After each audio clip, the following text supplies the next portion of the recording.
முத்தா முத்தி தரவல்ல முகிழ்மென் முலையாள் உமை பங்கா சித்தா சித்தித்திரங்காட்டும் சிவனே தேவர் சிங்கமே பத்தா பத்தர் பலர் போற்றும் பரமா பழையனூர் மேய அத்தா ஆலங்காடா உன் அடியார்க்கு அடியே நாவேனே என்ற சுந்தரமூர்த்தி சுவாமிகளுடைய 7ஆம் திருமுறை திருப்பாட்டை கூறி சிவபெருமானை துதித்து இந்த பகுதியை தொடங்குகிறோம். ஸ்தல புராணங்களுக்கெல்லாம் கருவூலமாகவே திகழ்கிறது வியாசாச்சாரியாளால் இயற்றப்பட்ட 18 புராணங்களில் மிகவும் விரிவானதான ஸ்காந்தம் என்று கூறப்படக்கூடிய ஸ்கந்த புராணம். அதிலேதான் இந்த திரு ஆலங்காட்டு புராணமும் காண கிடைக்கிறது.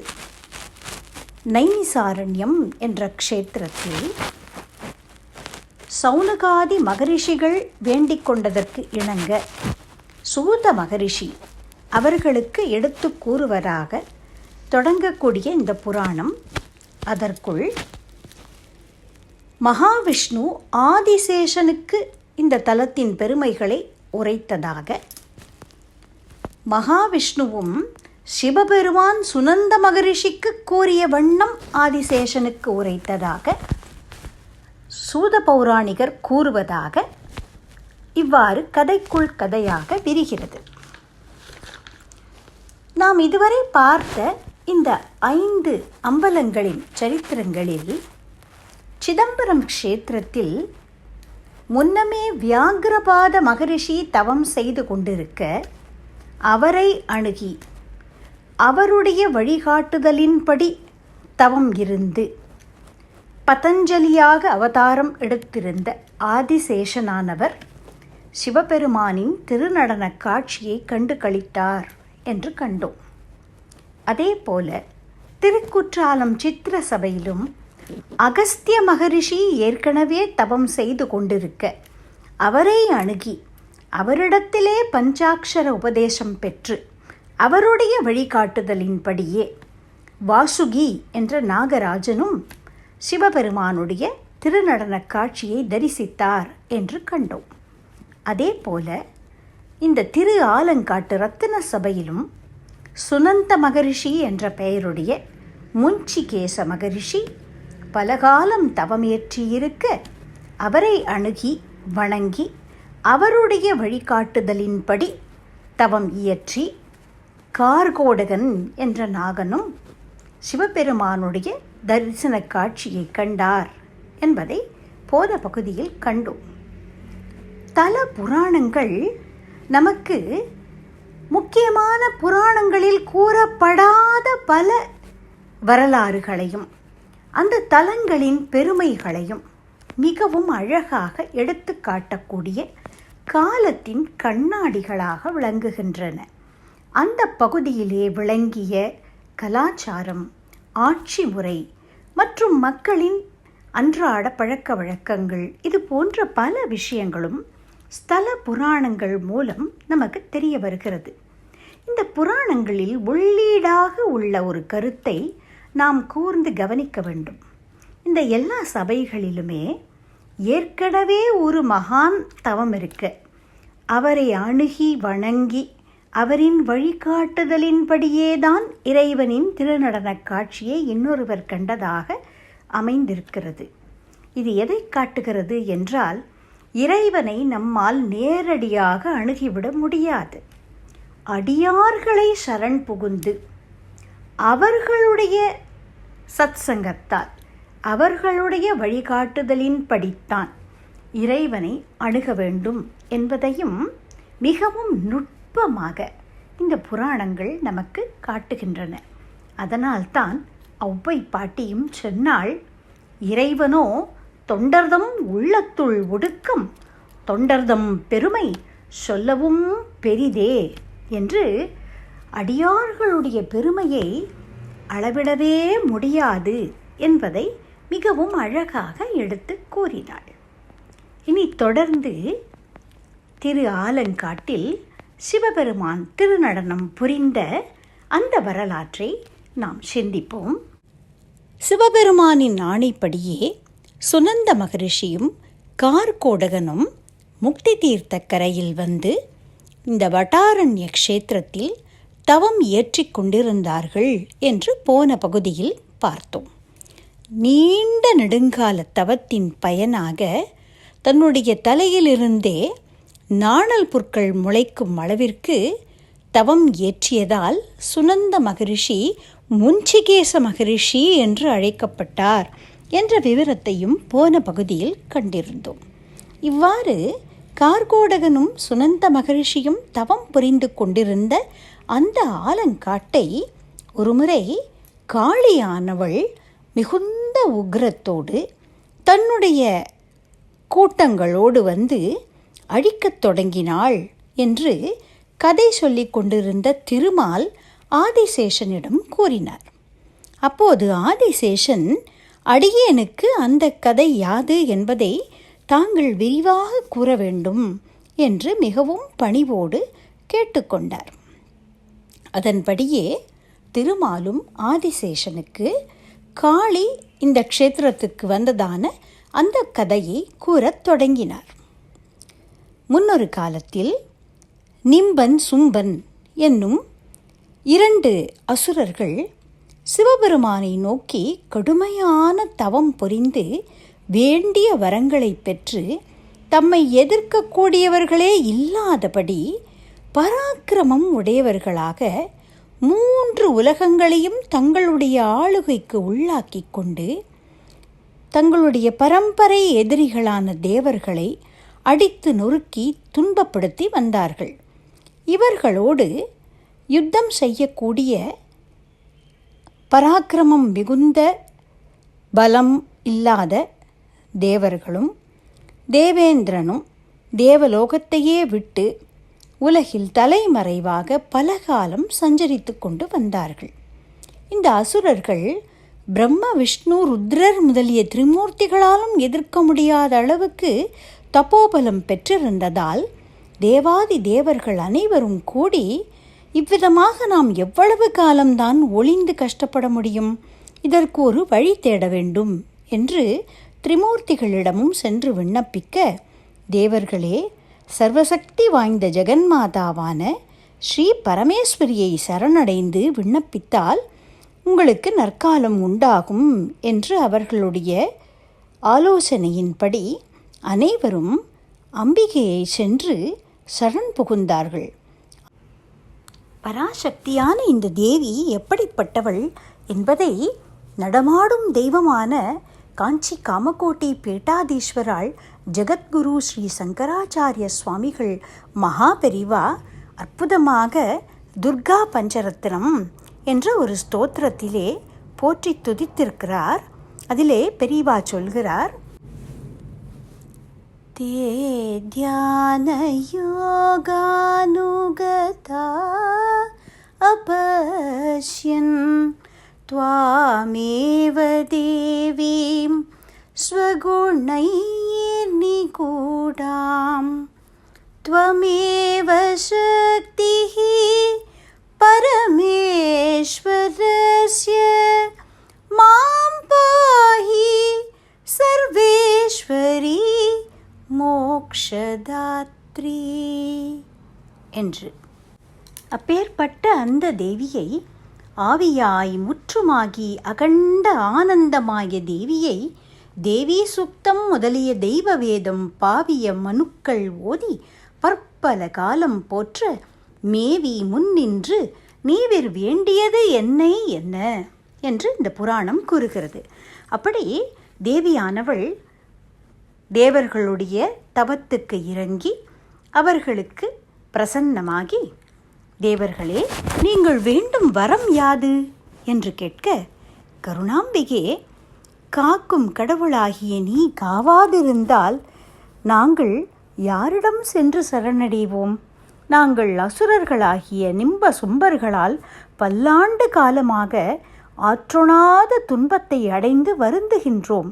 அன்னையே, ஒவ்வொரு முறையும் அசுரர்கள் மிகுந்த பலம் வாய்ந்து எங்களை துன்புறுத்துவதே வேலையாக உள்ளார்கள். எங்களை ரட்சிக்கும் கடமை தேவரீருடையதல்லவா என்று வேண்ட, கருணையே வடிவான அன்னையும் தேவர்களை நோக்கி, அஞ்சாதீர்கள் தேவர்களே, உங்கள் தேவ உலக பதங்களை திரும்பத் தருவோம் என்று அடைக்கலம் கொடுத்து அவர்களை அனுப்பி வைத்தார். அம்பிகை தனிமையில் மலைச்சாரலில் அழகொழியோடு வசித்திருக்கும் பொழுது சண்டன் முண்டன் என்னும் அசுர சேனை தலைவர்கள் வந்து, நீ யார், ஏன் இங்கு தனிமையாய் இருக்கின்றாய் என்று கேட்டார்கள். அவ்விரு அசுரர்கள், சும்பன் என்னும் எங்கள் அசுர தலைவன் மூவுலகும் தனக்கு ஏவல் செய்யும்படி செங்கோல் ஆட்சி சிறப்புடன் ஆட்சி செய்கின்றான். அவ்விடத்திற்கு நீ வந்தால் அவனுடைய பட்ட மகிழ்ச்சியாயிருக்கலாம் என்று அழைத்தார்கள். அம்மையார் சண்டமுண்டனை பார்த்து, நான் புருஷர்களோடு பேசுவதில்லை. உங்களாலும் உங்கள் தலைவனாலும் எனக்கு ஆக வேண்டிய காரியம் ஒன்றும் இல்லை. நான் தவ நெறியில் உள்ளேன். இந்த இடத்தை விட்டு அகன்று செல்லுங்கள் என்று கோபமாக குறிப்பிட்டாள். அவர்கள் சும்பன் என்பவனிடம் சென்று, அரசனே, அழகின் இருப்பிடமாய் சொல்லொணாத ஜோதி பிழம்பாய் விளங்கக்கூடிய சர்வாலங்கிருத பூஷிதையான ஒரு பேரழகு பெண்ணை நாங்கள் கண்டோம். அவள் தனிமையில் மிகுந்த சோபையோடு விளங்குகிறாள் என்று கூறினார்கள். சும்பன் இவர்கள் கூறிய அழகில் மதிமயங்கியவனாய் மோகாந்த காரத்தில் வீழ்ந்து, நீங்கள் மறுபடியும் போய் இன்னுரை கூறி அவளை இங்கே அழைத்து வாருங்கள். அவள் வர இணங்காவிட்டால் பலாத்காரமாக பிடித்து இழுத்து வாருங்கள். சாமவேத தான தண்டமாகிய சதுர்வித உபாயத்தாலும் அவளை எப்படியாவது இங்கே என் சபைக்கு கொண்டு வாருங்கள் என்று கூற, சண்டமுண்டாசுரர்கள் மீண்டும் அன்னையிடம் சென்று இன்னுரையோடு, ஏ பெண்ணே, எங்கள் தலைவனுக்கு தேவாதி தேவரெல்லாம் குற்றேவல் செய்கின்றார்கள். அவரை எதிர்க்கும் ஆற்றல் யாருக்குமே இல்லை. ஆகவே நீ அவ்விடத்துக்கு வந்து பட்டத்தரசியாக வீற்றிருக்கலாம் என்று ஆசை காட்ட, சண்டாளர்களே, உங்களை அடித்து விடுவேன் என்று அன்னை கோபத்தோடு கர்ஜிக்க, ஆஹா, அப்படியா, உன்னை இழுத்துப் போவோம் என்று சொல்லி அன்னையை நெருங்க, அன்னை கோபாவேசம் கொண்ட மாத்திரத்தில் தம் தோளிலிருந்து ஒரு சக்தியானவள் தோன்றினாள். அந்த சக்தியை பார்த்து தேவி, நீ இந்த அசுரர்களை அழிப்பாய் என்று கூற, அந்த சக்தியும் சண்டமுண்டனை இழுத்து தலையை வெட்டி அம்பிகையின் திருவடியில் சமர்ப்பித்தாள். தேவி சந்தோஷம் கொண்டு, நீ சண்டமுண்டனை சம்ஹரித்ததால் சாமுண்டி என்ற பெயரோடு விளங்கிக் கொண்டு உன்னை வழிபடக்கூடியவர்களுக்கு அருள் பாலிப்பாய் என்று கூறி விடை கொடுத்தாள். இந்த செய்தியை உடனே யுத்தத்திற்கு வந்தவர்களில் தப்பி பிழைத்த சிலர் ஓடிப்போய் சும்பனிடம் கூற, சும்பன் கோபம் கொண்டு, நம் வீரம் நன்றாயிருக்கிறது, ஒரு பெண்ணிடத்தில் போய் நம் சேனை தோற்பதா? ஒரு பெண் பராக்கிரமசாலிகளான சண்டமுண்டனை அழித்தாள் என்று கேட்கவே வெட்கமாயிருக்கிறது என்று தூம்ராக்ஷன் முதலிய மாவீரர்களை அனுப்பினான்.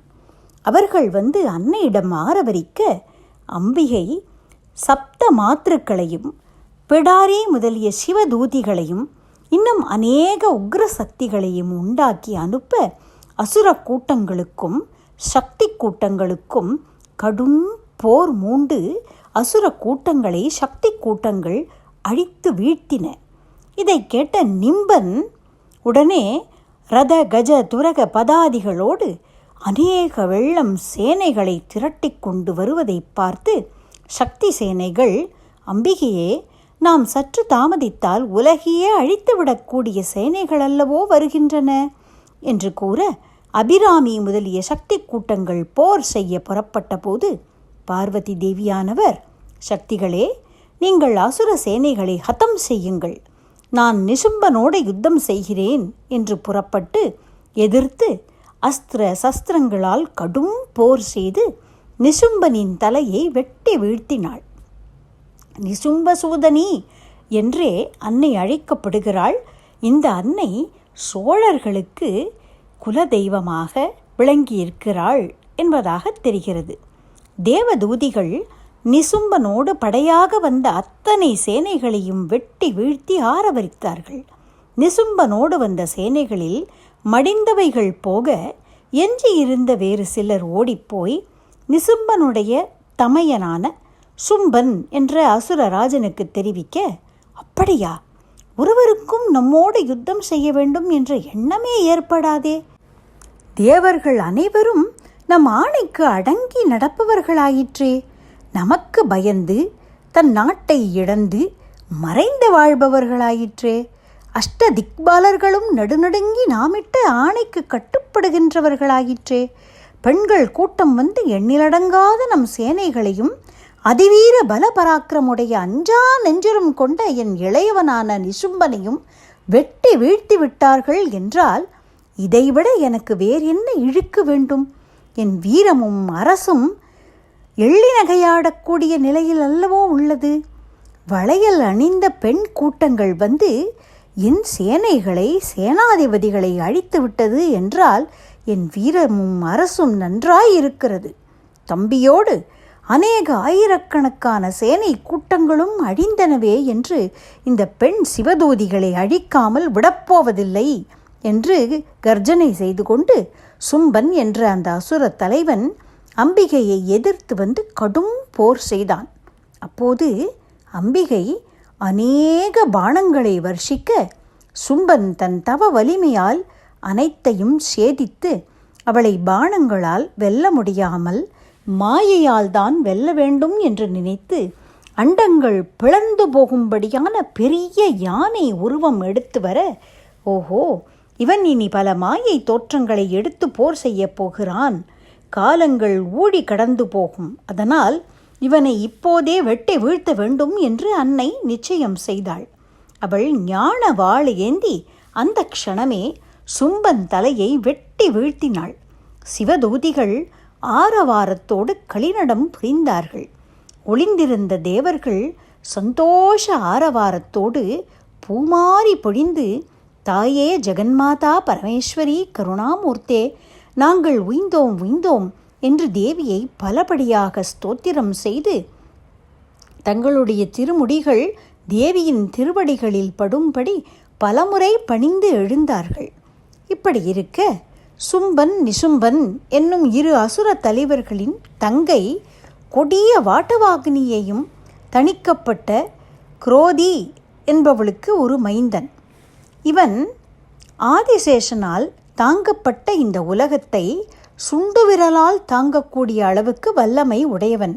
பிரம்மதேவனை குறித்து கடும் தவம் செய்து தன் தேகத்தில் உள்ள இரத்தம் ஒரு துளி பூமியில் சிந்தினால் தன்னை போல ஒரு துளிக்கு ஒரு உருவம் உண்டாகி தனக்கு படைபலம் பெருக வேண்டும் என்ற வரத்தை பெற்று தன் மாமன்மார்களையும் மிஞ்சி உலகத்தையும் அடக்கி ஆண்டதோடு தேவலோகம் போய் கற்பகத்தொருவை கை கொண்டு வந்தான். இவன் தன் தாய் மாமன்கள் இறந்த செய்தியை கேட்டு உடனே ரத கஜ துரக பதாதிகளோடு அநேக சேனைகள் புடைசூழ பிரம்மதேவர்கள் அஞ்சக்கூடியபடி அன்னையின் முன்பாக வந்து எதிர்த்து தேவதூதிகளை சின்னாபின்னப்படுத்தி விரட்டினான்.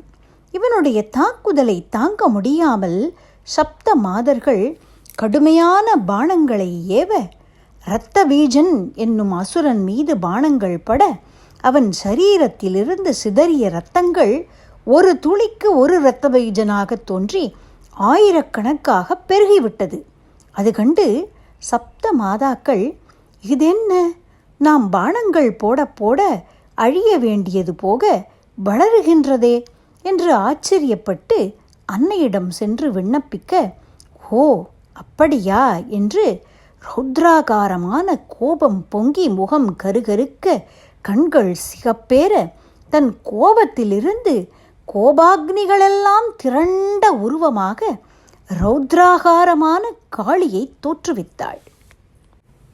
இந்த தேவியை ஆதிசங்கர பகவத் பாதரும் காளிகா அஷ்டகம் என்ற தோத்திரத்தில் அற்புதமாக வர்ணித்திருக்கிறார். சிதானந்த கந்தம் ஹசன் மந்த மந்தம் சரச்சந்திர கோட்டி பிரபா புஞ்ச பிம்பம் முனீனாம் கவீனாம் ஹிருதி தியோதயந்தம் ஸ்வரூபம் த்வதீயம் ந விந்தந்தி தேவாகா என்று தேவர்களாலும் அறிய முடியாத அற்புதமான வடிவம் உடையவள் நீ அன்னையே என்று போற்றி கூறியிருக்கிறார்.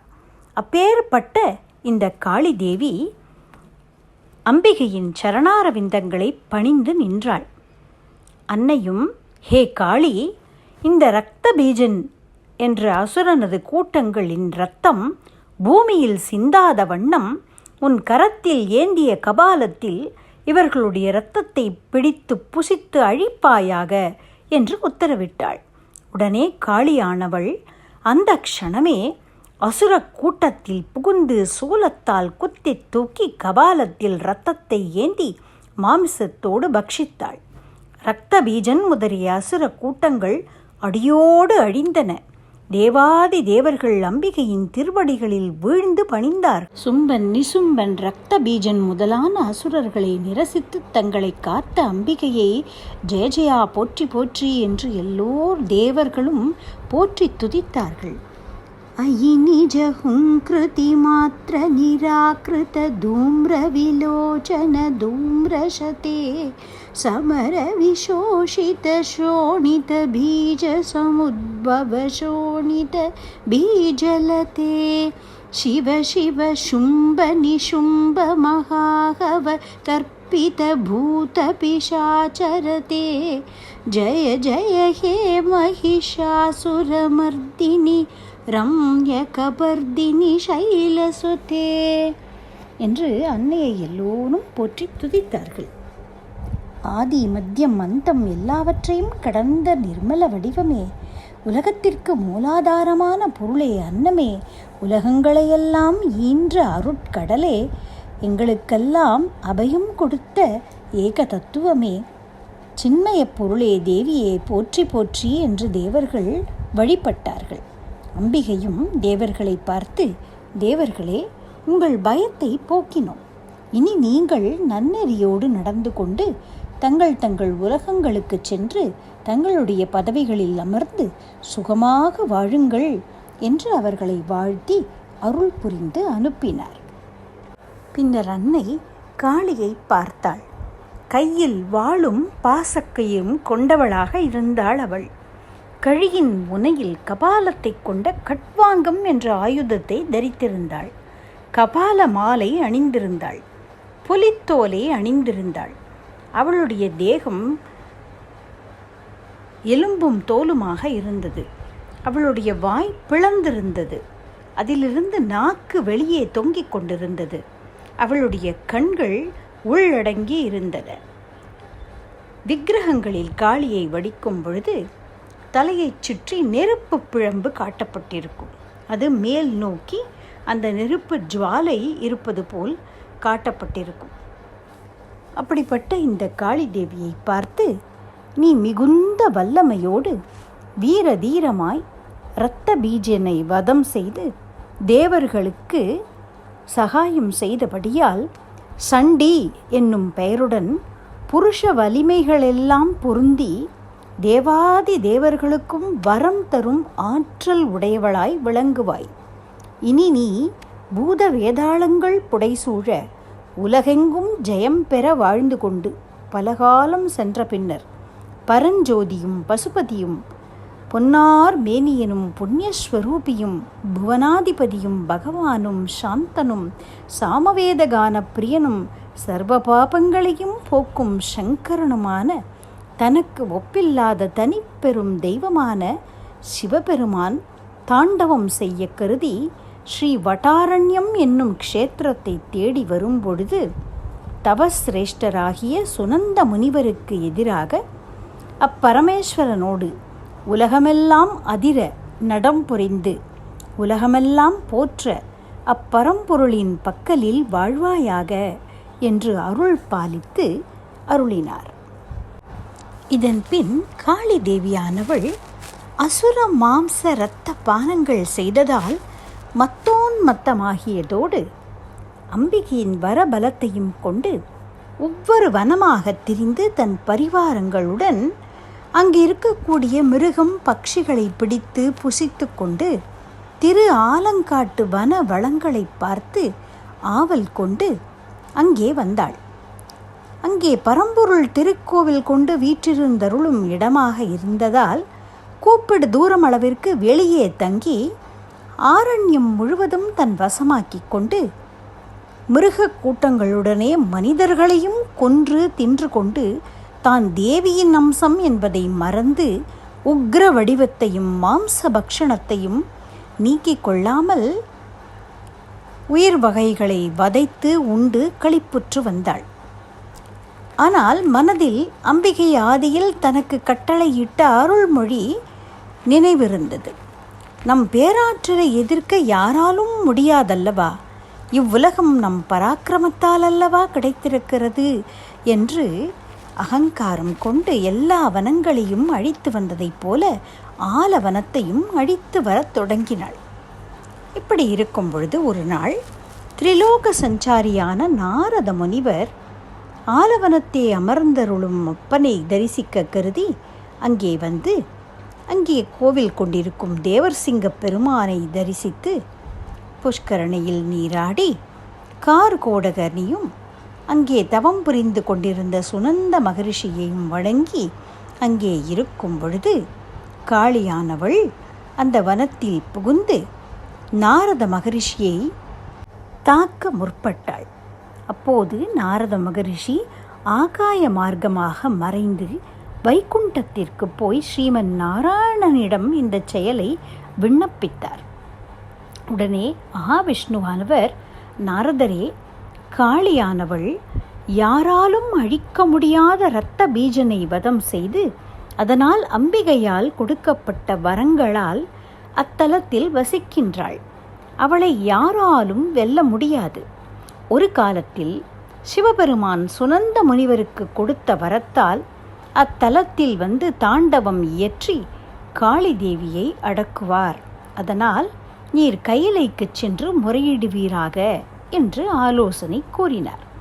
அதன்படியே நாரத மகரிஷியும் கைலைக்கு சென்று, இறைவனே, அஞ்சேல் என்று தேவரீர் அருள் செய்யாவிட்டால் உயர்ந்த பைரவியாகிய உருவமாய் ஊழிக்காலத்தும் அழியாத வட்டாரண்யம் என்னும் வனம் புழுதி ஆகும்படி அங்கே வாழும் உயிரினங்களையெல்லாம் வதைத்து காளியானவள் அழித்து விடுவாள். ஐயனே, அபயம் அபயம் என்று பிரார்த்திக்க, முன்னமே சுனந்த முனிவருக்கும் கார்கோடகருக்கும் அருளி செய்ததற்கும் நாரதர் விண்ணப்பித்து கொண்டதற்குமாய் மனமுவந்த சிவபெருமான் ஆலங்காட்டை நோக்கி அப்போதே புறப்பட்டு வந்தார்.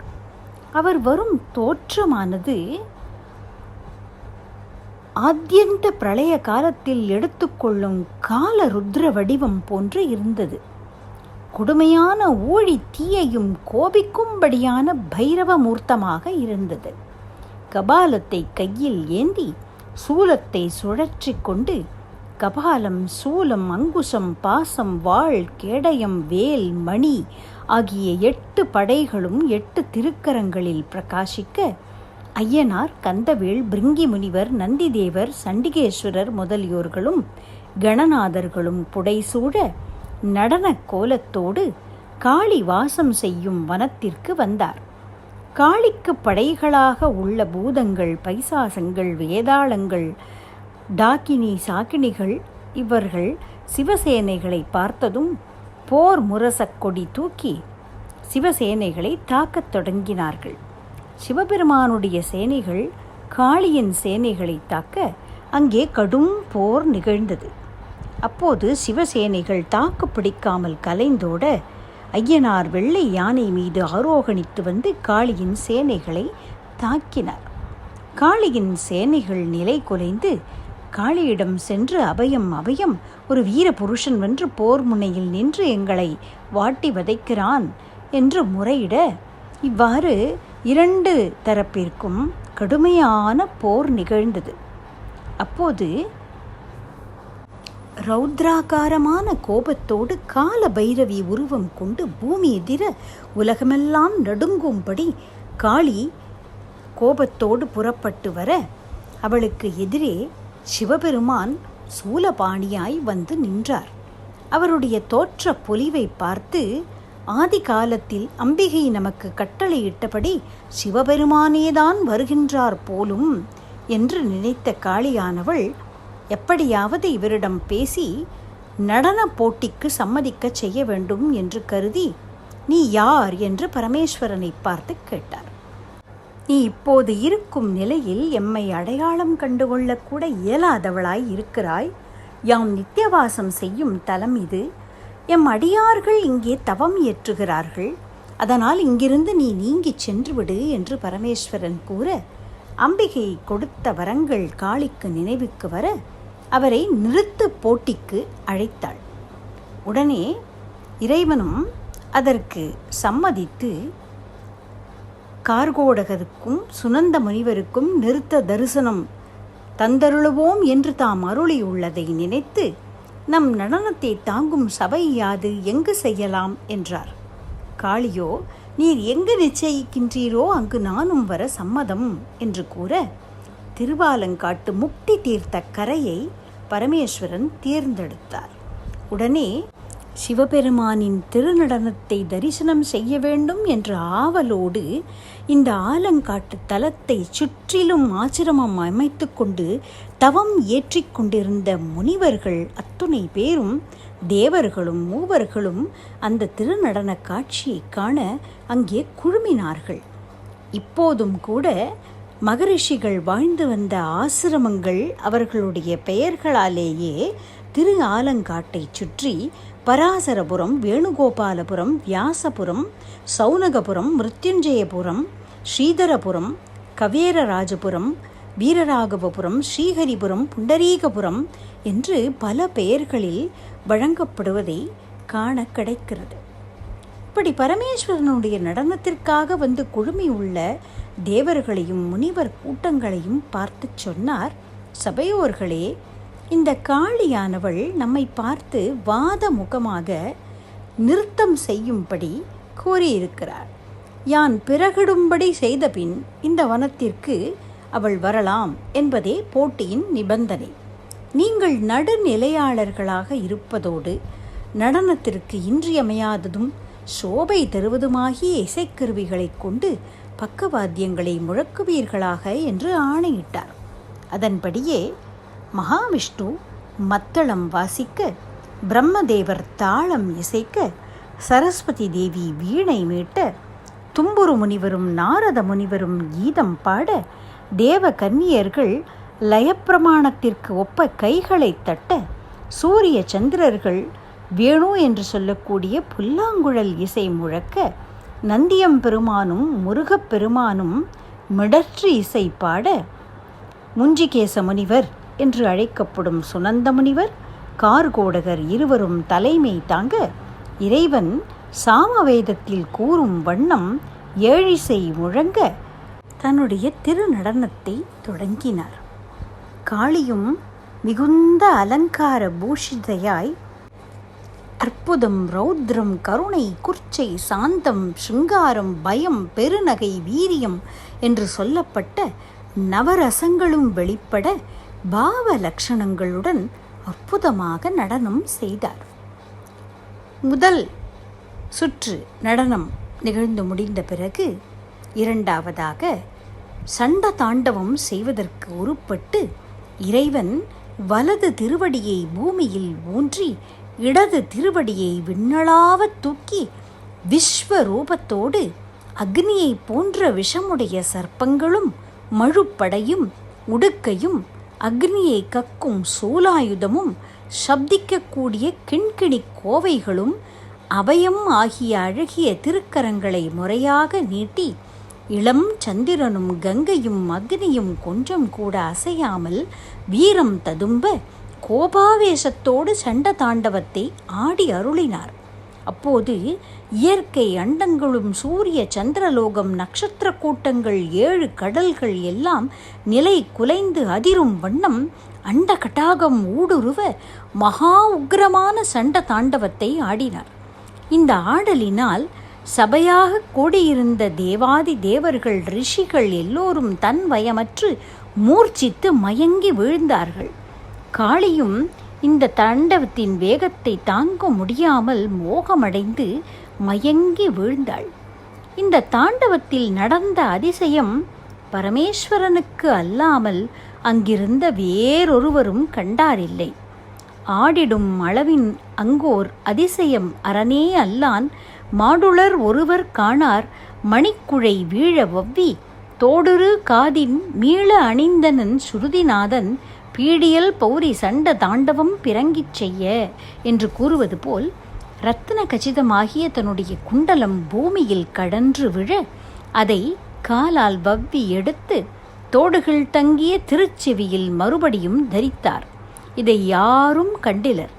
பின்னர் இறைவன் சபையோர்களை பார்க்கவே அனைவரும் மூர்ச்சித்திருப்பதை அறிந்து சண்ட தாண்டவத்தின் வேகத்தை குறைத்து கொண்டு சாவதானமாக ஆடியதோடு தேவர்கள் மீது ஜடாபாரத்தில் உள்ள கங்கை நீரை தெளிக்க அனைவரும் மூர்ச்சை தெளிந்து ஒருவாறு விளக்கம் பெற்று எழுந்தார்கள். இந்த செயலை குறிப்பிட்டேதான் இத்தலத்தில் நடராஜ பெருமான் சந்நிதியில் விபூதி பிரசாதம் வழங்கிய பின் பக்தர்களுக்கு தீர்த்த பிரசாதம் வழங்கி தரிசனம் கண்டபின் தரும் வரப்பிரசாதமாகிய நிர்மால்ய வில்வம் அளித்து வரப்படுகின்றது. மூர்ச்சை தெளிந்த பின் இந்த வேகத்தை தாங்க மாட்டாத தேவர்களும் முனிவர்களும் அம்பிகையின் பக்கத்தில் போய், தேவி, இனியும் இந்த தாண்டவம் நீடித்தால் சர்வ அண்டங்களும் நாங்களும் அழிவடைவோம். இத்துடன் தாண்டவத்தை நிறைவு செய்யுமாறு இறைவனிடம் விண்ணப்பிக்க தாங்கள் வரவேண்டும் என்று வேண்ட அம்பிகை வந்து இறைவனிடம் கூறவே சண்ட தாண்டவத்தை பெருமான் நிறுத்தி அருளினார். காளியானவள் தோல்வியடைந்த நாணத்தினால் ஒளியுடைய முகத்தால் வணங்கி விலட்சணமான பாவை போல் செய்கையற்று ஒரு பக்கல் வணங்கி நின்றாள். தாண்டவம் முடிந்து தேவர்களுக்கு அருள் பாலித்து, என்ன அதிசயம் கண்டீர்கள் என்று கேட்க, யாங்கள் யாதும் ஒன்றறியோம் என்று தேவர்கள் கூறினார்கள். தேவர்களெல்லாம் பெருமான் திருவடியில் அடியுறப் பணிந்து வீழ்ந்து எழுந்து, எம்பெருமானே, அன்று திருப்பார்க்கடலை கடையும் பொழுது எழுந்த ஆல காலத்தை உகந்து ஏற்றுக்கொண்டு எங்களுக்கு அமுதம் ஈன்று எங்களை காப்பாற்றியது தேவரீரன்றோ? தாருகாவனத்து ரிஷிகள் யாகத்தால் விட்ட கொடிய ஆயுதங்களை தாங்கி அவர்களை நல்வழிப்படுத்தியதும், காலனை உதைத்து மார்க்கண்டேயரை காத்து அருளியதும், திரிபுராரியாய் நின்று எங்களை காத்ததும், சனகாதி முனிவர்களுக்கு மௌன வியாக்கியா பிரகடித்த பரபிரம்ம தத்துவம் யுவானம் என்று மௌனத்தாலேயே ஞானத்தை உபதேசித்ததும் தேவரீரன்றோ என்று இறைவனின் அருட்செயல்களையெல்லாம் பலபடியாக கூறி போற்றி பரவினார்கள். ஐயனின் அருட்சக்தியாகிய அம்பிகையும், பெம்மானே, தேவரீரை அன்றி தேவர்களுக்கும் முனிவர்களுக்கும் உலகோருக்கும் சகல ஜீவராசிகளுக்கும் கதி ஏது? உமது அன்பனாகிய முஞ்சிகேச முனிவனும் கார்கோடகனும் காளியும் மயக்கம் அடைந்து நடுநடுங்கி சோர்ந்து வீழ்ந்தார்கள் என்று கருணையே உருவமாய் கசிந்துருக்கும் அருட்சக்தியான சர்வலக்ஷண சர்வாலங்கார சகல கல்யாண குணங்களுடைய ஜெகன்மாதாவாய் எழுந்தருளியிருந்த அம்மையும் ஆடல் வல்லானின் சந்நிதியில், பெருமானே, இனியும் இந்த தாண்டவத்தை நீடிக்காமல் முடித்து அருள் பாலிக்க வேண்டும் என்று விண்ணப்பித்தார். பெருமான் கருணை கூர்ந்து தாண்டவத்தை நிறுத்தி காளியை பார்த்து, காளியே, பரத சாஸ்திர முறைப்படி நடிப்பதில் நீ நிகரற்றவள். உனக்கு சமமானவர் நம்மையன்றி வேறொருவரும் அல்லர். இன்று முதல் பத்ர காளி என்னும் பெயரோடு இத்திரு ஆலங்காட்டில் நம் இடதுபுறத்தே ஓர் பக்கல் இருப்பாய் என்று அருளி, இத்தலத்தில் நம்மை தரிசிக்க வருபவர்கள் உன்னை முதலில் தரிசித்து பின்னரே என்னை தரிசிப்பாராக. தரிசிப்பவர்களுக்கு வேண்டிய வரங்களையெல்லாம் தந்து கொண்டிருப்பாயாக. இது முதல் இத்தலத்தில் முதலில் உனக்கு பூசையும் விழாவும் நடத்தி பிறகு எமக்கு நடத்தப்படுவதாகுக என்று அருளினார். காளியும், பெம்மானே, அன்னை கூறியபடியே தங்களை கண்டதுமே தேவரீரென்று என் உள்ளம் உணர்த்தியும் உணராமல் அகமோடு ஏதேதோ பேசிவிட்டேன். ஆதி காலத்தில் அம்பிகை எனக்கு அருளிய வாக்கினால் பரதமுறை நடனம் செய்யலாம் என்று கூறினேன். மன்னித்து அருள்வீராக என்று பலபடியாக போற்றி வணங்கினாள். பெருமானும் இங்கே தவம் புரிந்து கொண்டிருந்த மாசற்ற சுனந்தன் என்ற முஞ்சிகேச முனிவருக்காகவும் கார்கோடகனுக்காகவும் ஆதியில் யாம் கொடுத்த வரத்தால் உனது வாதத்தையே ஒரு காரணமாக வைத்துக்கொண்டு இந்த திருநடனத்தை செய்தருளினோம் என்று கூறினார். இறைவன் அருள் செய்த வண்ணமே தேவர்கள் ஸ்ரீ பத்ரகாளி அம்பிகையை முறையாக பூஜித்து போற்றி பரவி வேண்டியாங்கு எய்தினார்கள். தேவர்களும் சிவபெருமானை வணங்கி தத்தம் உலகுக்கு புறப்பட்டு சென்றார்கள். பின்னர் இறைவன் கார்கோடக முஞ்சிகேச முனிவர்களை திருநோக்கால் கண்டு, உமக்கு கைலையில் அருளிய திருவாக்கின்படி தாண்டவ பேற்றை அருளினோம். நீங்கள் நம் அடியார் கூட்ட தலைவர்களாய் இத்தலத்திலேயே வாழக் கடவீர்கள் என்று கூற, அந்த முனிவர்களும் பெருமானை பலபடியாக போற்றி துதித்தார்கள். எல்லா உயிர்களுக்கும் ஆகாயம், பகலோன், நிலவு, சர்வ ஆன்மாக்கள் ஆகியவற்றை அதிர்ஷ்டித்து உள்ளீடாய் நிற்கும் பரமபுருஷனே, பல கோடி நாமங்களுடைய சம்புவே, ஒப்பாரும் விக்காரும் இல்லாத தனி முதலே என்று பலவாறு துதித்தார்கள்.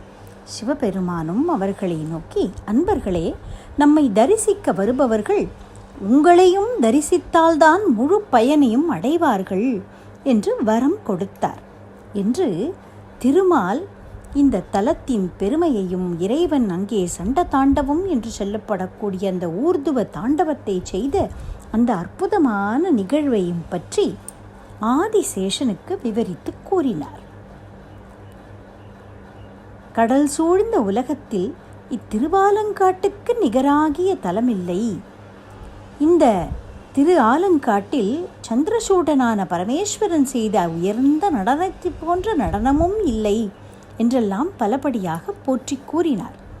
உடனே ஆதிசேஷனும் நாராயணனை வணங்கி, ஐயனே, தேவரீர் திரு ஆலங்காட்டில் இறைவனின் திருநடனத்தை காணச் சென்றபோது அடியேன் அந்த காட்சியை தரிசிக்கும் பேற்றினை அடையாமல் போனேன். ஆனால் தேவரீருடைய அமுத மொழியால் அந்த நடனக் காட்சியை பற்றி கேட்டு ஆனந்தமடைந்தேன். அப்பேற்பட்ட ஊழி முதல்வனின் தாண்டவத்தை அடியேன் காணும் நாள் என்றோ என்று கேட்க, திருமாலும், சேஷனே, நீ திரு ஆலங்காட்டில் நடந்த இறைவனின் திருநடனத்தை பற்றி காதால் கேட்டதனாலேயே புனிதமடைந்து விட்டாய். இருந்தாலும் அவருடைய நடன தரிசனம் காண அவா மிகுந்தவனாய் இருப்பதனால் இன்னும் சில காலத்திற்கு பின் மூலாதார க்ஷேத்திரமாகிய தில்லை சிதம்பரத்தில் வசிஷ்ட முனிவரின் மைத்துணராகிய வியாக்ரபாதர் என்னும் மகரிஷி நிஷ்காமிய தவசிரேஷ்டர் நடன தரிசனம் காணும் பொருட்டு தவமேற்றி கொண்டிருக்கிறார். அங்கே நீயும் சென்று தவம் ஏற்றி கொண்டிருப்பாயானால் ஆன்மாக்களுக்கு அருளானந்தமாகிய பஞ்ச கிருத்திய செயலை காட்டி அம்பிகை காண இறைவன் அங்கே ஆனந்த தாண்டவம் செய்தருளப் போகின்றார். ஆகவே நீ இப்போதே அந்த தலத்திற்கு சென்று தவம் ஏற்ற துவங்குவாய் என்று ஆதிசேஷனுக்கு அனுக்கிரகம் செய்தார் என்பதாக சிதம்பரத்திலே ஐயன் செய்த ஆனந்த தாண்டவத்திற்கும் முற்பட்டதாக முதலில் பஞ்சசபைகளிலேயே திரு ஆலங்காடாகிய ரத்தின சபையில்தான் இறைவன் திருநடனம் செய்தார் என்பதை இந்த திரு ஆலங்காட்டு புராணம் நமக்கு மிகவும் அழகாக விவரிக்கிறது. தில்லை சிதம்பரத்திலே எவ்வாறு சிதம்பர ரகசியம் என்று ஒன்று கூறப்படுகிறதோ அதுபோலவே இந்த திரு ஆலங்காட்டிலும் திரு ஆலங்காட்டு ரகசியம் என்று ஒன்று கூறப்படுகிறது. அது என்ன என்பதை நாம் தொடர்ந்து அடுத்த பகுதியில் சிந்திப்போம்.